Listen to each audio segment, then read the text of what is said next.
আমি একজন শারীরিক প্রতিবন্ধী, এত ডিসেবিলিটি থাকতেও আমি ইসলামী ব্যাংকে নিয়মিত কাজ করে যাচ্ছি।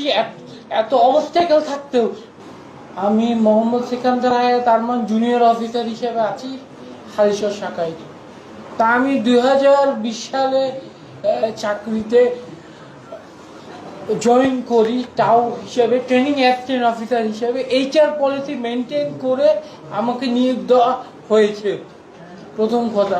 দ্বিতীয়ত, আমি ব্যাংকের সব ধরনের অ্যাচিভমেন্ট থেকে শুরু করে ক্যাম্পেইন থেকে শুরু করে সব ধরনের অ্যাচিভমেন্ট, আমার প্রায় 95% অ্যাচিভমেন্ট আনছি, বড় বড় ডিপোজিট এনেছি। এমনকি আমি ব্যাংকে বাইরে গিয়ে মার্কেটিং করেছি, নতুন ক্লায়েন্ট হান্টিং করে এনেছি। আমার অ্যাচিভমেন্ট প্রায় 95%।